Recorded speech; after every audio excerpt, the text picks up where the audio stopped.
முதல்ல நடைப்பயிற்சி ரொம்ப ரொம்ப முக்கியம். ஸோ சுகர் இருந்தால் நல்லா வாக் பண்ணுங்க அப்படின்னு நம்ம சொல்கிறோம் இல்லையா? எதனால் சொல்கிறோம்? ஸோ நம்ம பேன்க்ரியாஸில் இருக்கக்கூடிய செல்ஸ் வந்து ஆக்டிவேட் ஆகும், இன்சுலின் செக்ரீஷன் அதிகமாகும், நம்ம உடலில் அந்த குளுக்கோஸ் இருக்குது இல்லைங்களா, எக்ஸ்ட்ராவாக நம்ம பிளட்டில் சுற்றிட்டு இருக்கு பார்த்தீங்களா, இந்த குளுக்கோஸ் வந்து உடலில் எனர்ஜியாக கன்வெர்ட் ஆகும். சுகர் வந்ததுக்கப்புறம் நிறைய பேர் வெயிட் லாஸ் ஆகிறது, எனக்கு வந்து எனர்ஜி லெவல் ரொம்ப லோ ஆகிடுச்சிங்க அப்படின்னு சொல்கிறது, எரெக்டல் டிஸ்ஃபங்க்ஷன் வருது, ஆண்கள் பெரும்பாலும் சந்திக்கக்கூடிய ஒரு விஷயம். ஸோ எரெக்ஷன் ப்ராப்ளம் வந்துருச்சுங்க சுகர் வந்ததுக்கப்புறம்.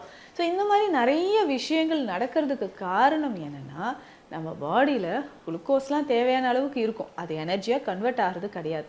அதுக்கு தான் கொஞ்சம் கொஞ்சம் எக்ஸசைஸ் பண்ணுங்கள், யோகா பண்ணுங்கள், வாக் பண்ணுங்கள் அப்படின்னு நம்ம சொல்கிறது. அதே மாதிரி டயட் ரொம்ப ரொம்ப முக்கியங்க.